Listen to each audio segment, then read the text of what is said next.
Hello, my friends, colleagues, neighbors, and family.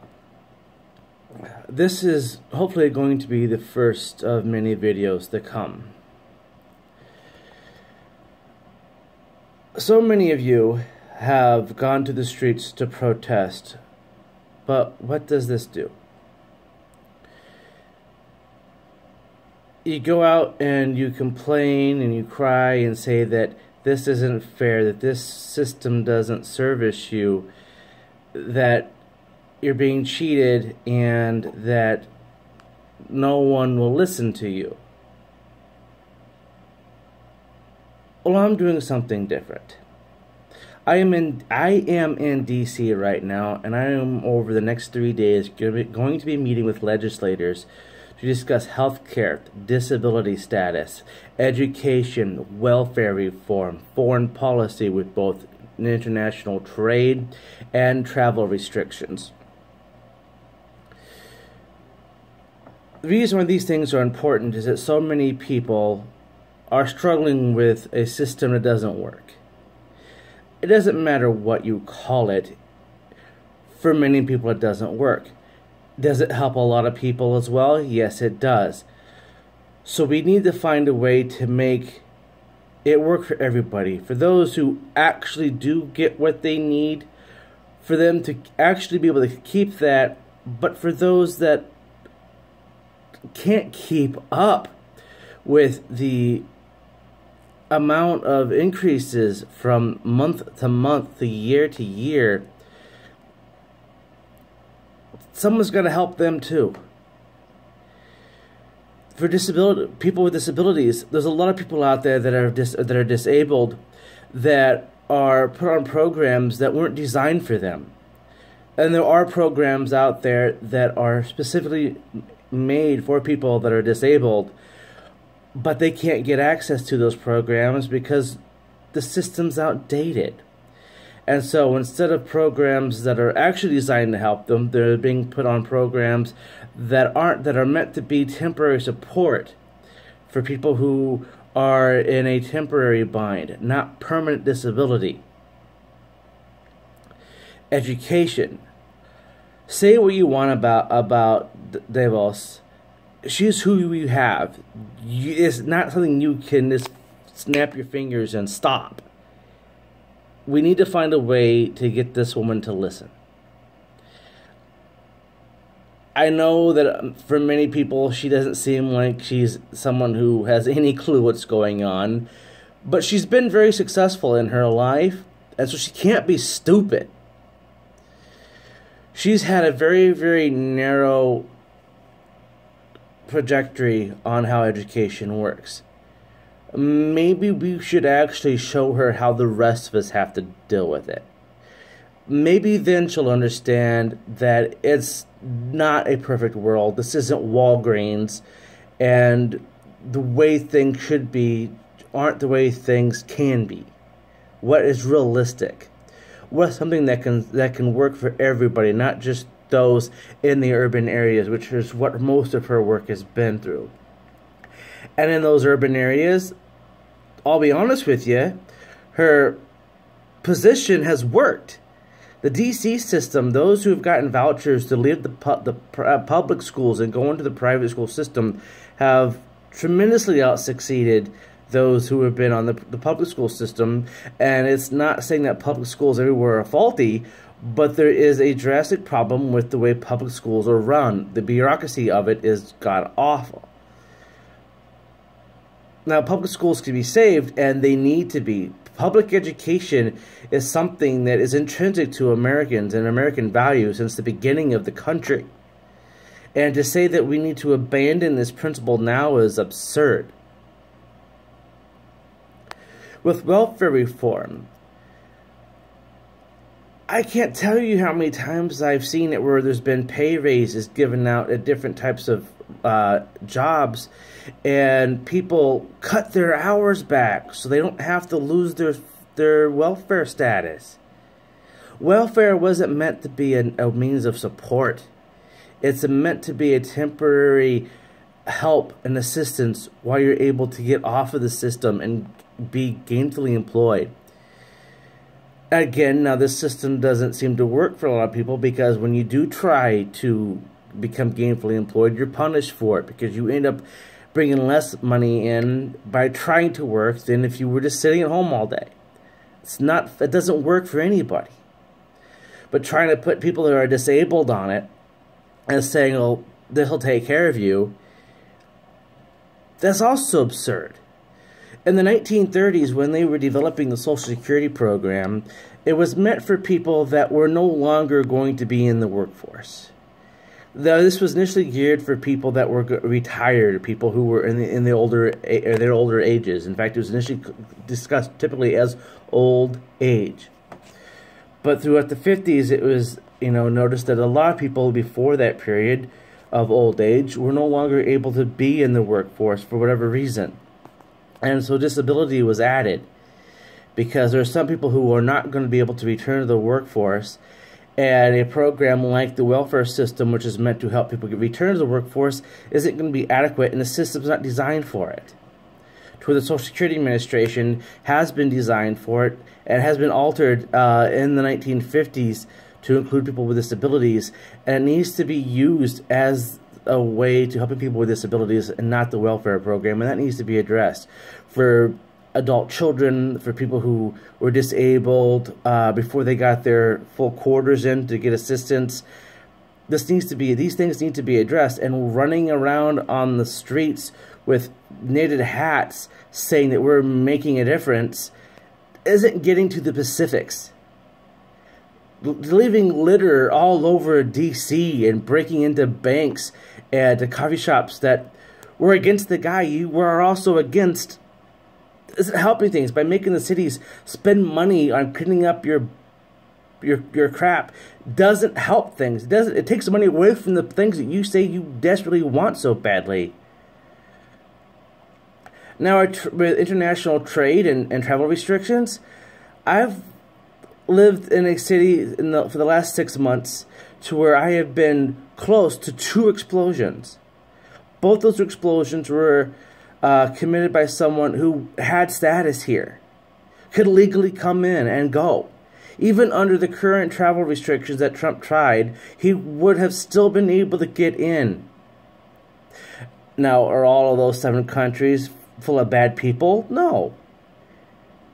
We need to have a discussion on how we can really work on this. It's not saying that one side is complete idiocracy and the other are the smart and educated people. It's not true. The other side's not the enemy. But we're never going to find a solution if we don't sit down and discuss these things. There are a lot of people out there that are cheating the system. That needs to stop, so that there will be money for people who do actually need help. The healthcare system needs to be worked on, because for some people it's working, and for others it's a complete disaster. I have some really good ideas on how to take care of this, and it's not going to be the Medicare for all, because that's not a nationally viable plan. It sounds great, and would it work? Probably. But it's not viable when the entire country would have to decide to go for it, and a majority of the voting population will never support it, because in the name of it, it sounds too much like socialism, and that word's a bad word. They're never going to accept it. Even if it would maybe be good for them, it's not a nationally viable plan. With just creating a bunch of other plans, some that do include pre-existing conditions and others that don't, you're not protecting people from being gouged on prices with the pre-existing conditions. That's why the mandates do work. They might not work in the way you want them to, but they work. Now, there's been calls that there's death panels at the age of 72. I haven't seen them. I had an elderly grandmother that just went through this, and she didn't go through a death panel. I think a lot of that stuff is hype, and it's not helpful. More specifics to states like Iowa and Wisconsin that are dealing with a collective bargaining issue at the state level. We need to address what do these collective bargainings actually gain the teachers and the students. And by removing them, what do you gain and what do they lose? By being able to promote teachers with more pay sounds great, and I think we should do it. However, you're going to see a flight from rural areas whose tax base is not going to be able to pay the money for good teachers, and the urban areas being able to pull all of those good teachers out and consolidate them into maybe one or two school districts, but leave the majority of that urban area out. You got to discuss both sides of this. I don't think either plan on the platform positions on either side are going to work. You're going to have some type of compromise. That's what this country is based on, is compromise.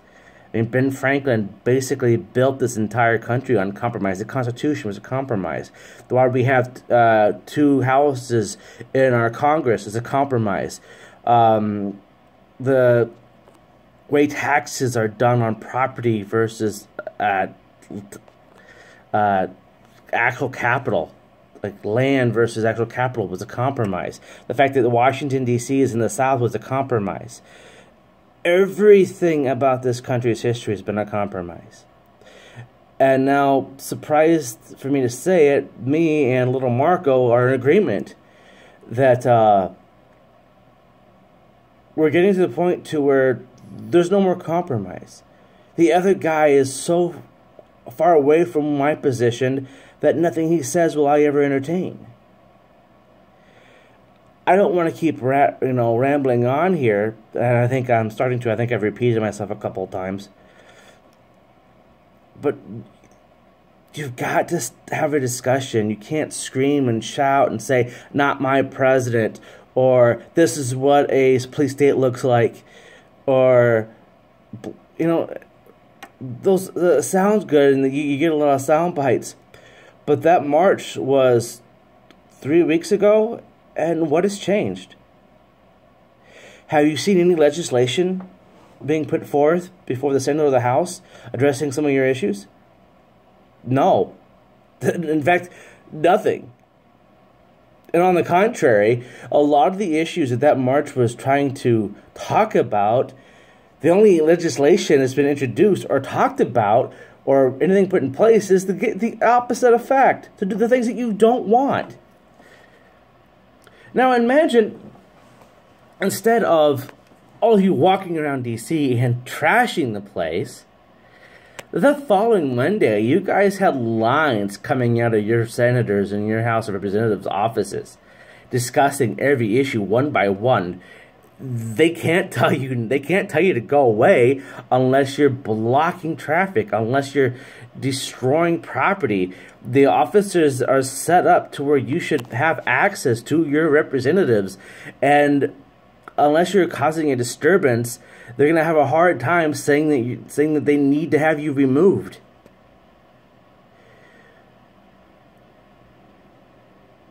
My family comes from countries that you weren't able to discuss politics with your government. And in this country, you can. You can go to your representative at the state level and the federal level and say, listen, this isn't working for me. Regardless of what my platform is, what your platform is, there are things that we agree on, and let's work on those. In less than 8 hours from now, I'm going to have my first meeting with a U.S. Senator, and I'm going to be discussing about drug cost. I'm going to be discussing about the possibility of trying to find a way to get Bernie Sanders, and surprisingly supported by Ted Cruz's Canadian drug import legislation passed. And I know I want the holdup has been with the FDA, and the FDA hasn't approved certain medications that are approved in other countries, other industrialized countries, other countries that actually are further advanced than the U.S. on many aspects, but the bureaucracy of our system is holding things up. and the price gouging on EpiPens. And yes, this is a country of free enterprise, and you're right to make a profit, but at a certain point, it's un-American. It's uncivilized. And I don't think Republicans are going to want to allow innocent people die because they're sick. They don't want that. So we're going to talk about it. And Democrats that want all these things, they want this, they want that, because they help the people. But you have to understand that at the state level, where most of this money goes, the states are required by their state constitutions to have a balanced budget. And if you just give out handout after handout to people who don't necessarily need it, then the people who do need it don't have any. You don't have anyone to give them, and the states can't just give it to them and borrow it. It's not how the states work. And this is a state-level situation, and these state-level problems are coming up to the federal level on funding. You've got to look at it from more than just your point of view. You have to understand the other side. You have to understand that both sides want to help the people who need help. But they don't understand you can't keep giving until there's nothing left to give, because then you can't help anybody. And you can't tell people that are working hard that, you think that they should give up so much more of what they earn to get the people who aren't even trying. Those are extremes, but those extremes do exist. The middle is somewhere where the actual truth is on those two positions, and that's what I want to find. The truth is, if you were to take every dime of every rich person in this country, absolutely every dime of every liquid piece of capital, every asset, and you would break it up to give to every citizen, and I'm not going to do who just live here, just the citizens, it's like $2,000 a person. Now, that would make a huge dent in some people's lives, but not everybody's. And once that's done, that $2,000 is spent, then what? Who are you going to say is holding you down now?